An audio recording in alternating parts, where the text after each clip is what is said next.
Does sitting there with a little pie chart calculating your exact protein percentage and your fat percentage and does it really matter? Does it really help you? If you really build a plan based upon how much protein you should get, does it help you get better results? And is protein more satiating? Does protein keep you full? Does it prevent you from overeating? Well, there's some pretty concrete evidence, so let's break it down.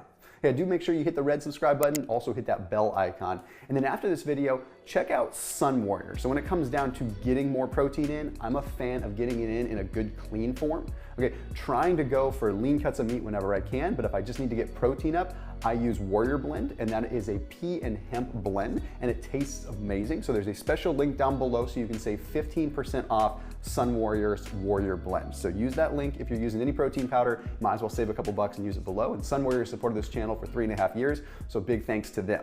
All right, so let's dive into this. So there's a lot of mixed opinions out there. Does protein prevent you from overeating? Does it keep you full? Should it really be the foundation of your dietary pattern? Okay, protein, yes, it's harder to break down. So it would make sense that it would keep you full for longer, but there's also a lot of studies that show that it makes no difference whatsoever. Now, where do we look here? Well, there's something called the protein leverage hypothesis. Okay? The protein leverage hypothesis states that we will remain hungry until our protein needs are met, no matter what. Okay, and the reason behind this hypothesis is that we have a storage form for carbohydrates. It's our muscle and liver glycogen. We have a storage form for fat. It's called our adipose tissue, our belly fat, our fat, right? But we don't have a storage form for protein. So what we take in is what we get, okay? And that clock resets. We don't get to store protein. So that means it is dire. We absolutely need that protein, whether it's meat, plant protein, whatever, right? We need that protein. So what's going to happen is we're going to remain hungry until that need is met. So hypothetically, you could consume 5,000 calories, but if you haven't met your protein requirements yet because you've just been eating a bunch of starches, you're going to remain hungry, generally speaking, because you're not meeting your protein requirements. Now, if your appetite stays up in that case, then that's definitely could be a problem, right? Because you could easily overeat.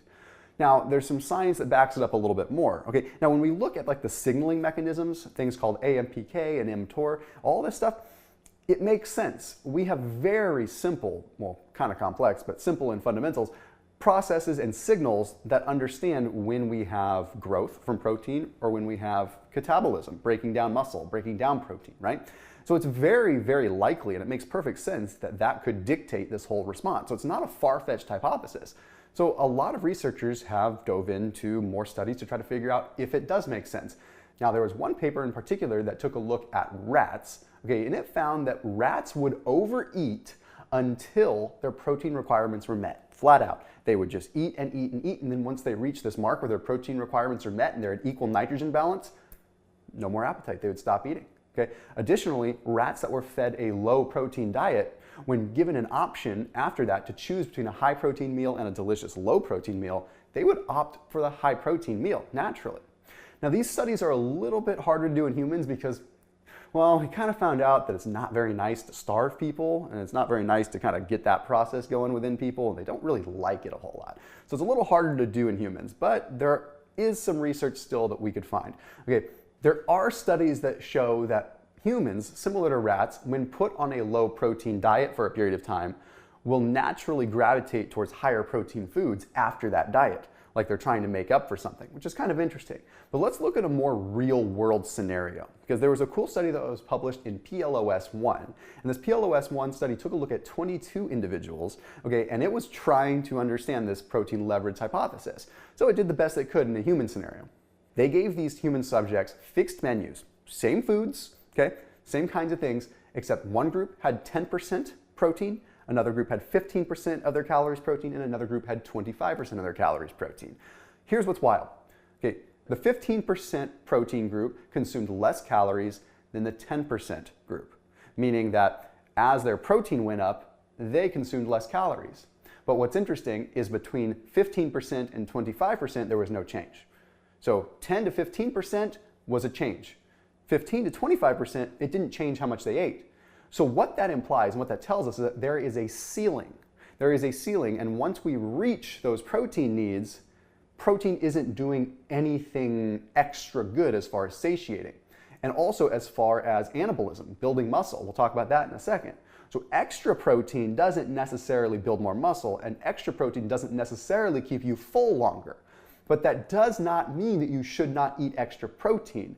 By the way, coming back to the extra protein thing, again, I put a link down below if you want to check out Sun Warrior. This isn't just a video for Sun Warrior, but I might as well say that if I'm trying to get extra protein in, like after a workout or anything like that, I usually lean into it because it's clean and it tastes really darn good. Anyhow, there's a special link down below for Warrior Blend if you want to save 15% off of it. Check them out down below after this video. So now that we know that like 20-25% of your calories coming in as protein is likely your ceiling or ceiling-ish somewhere in there, well, what does that mean if you consume more protein? Well, we still have to remember that protein takes a lot to digest as far as calories. It is more metabolically active, if you want to call it that. And what I mean by that is 20% of the calories that come from a single gram of protein are allocated just towards the metabolizing of that protein.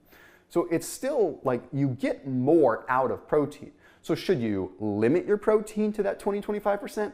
No, I think as far as body composition goes, it absolutely makes sense to still increase the protein. I don't think you can go wrong by having more protein. It's not detrimental, but you're certainly not getting more benefit from a satiation standpoint and also from a muscle anabolism, trying to build muscle. Once your protein needs are met, your protein needs are met. You don't need more above and beyond that. Excess is really just going to get recycled into different components. So generally, there are a lot of studies that break this down, and when you look at the general consensus, it's usually between 0.7 and 0.9-ish grams of protein per pound of body weight to meet your actual needs. So I know there's a lot of stuff out there that says you should be consuming 2 grams per pound and this and that. It doesn't hurt. I'm not saying that's bad, okay? And the thing is there's so many different variables. That's the thing. My ceiling might be different from your ceiling. If I worked out aggressively yesterday, my ceiling might be higher today as I'm rebuilding than yours is today with a light cardio workout. So your needs are going to change. So yes, if you try to err on the side of caution by increasing your protein, you are definitely going to ensure that those protein needs are met. So it's a good insurance policy to have more protein, but it's not good to build your entire plan based upon that because you run into a lot of issues. The other thing that we have to remember as a really big picture of this is every calorie that you're taking in from protein is a calorie that you're not taking in from fat or a calorie that you're not taking in from a starch. Okay? And I would argue that protein is going to be less volatile than say a carb and a lot of fats. Given the opportunity, your body will still store fat easily. If you go overboard on fat, it's a lot easier to store that fat as fat than it is to say go overboard and store that protein as fat. So we can't lose sight of that, even if you're doing a low carb diet and you're cramming the fats, okay? So remember that. And as always, keep it locked in here on my channel. I'll see you tomorrow.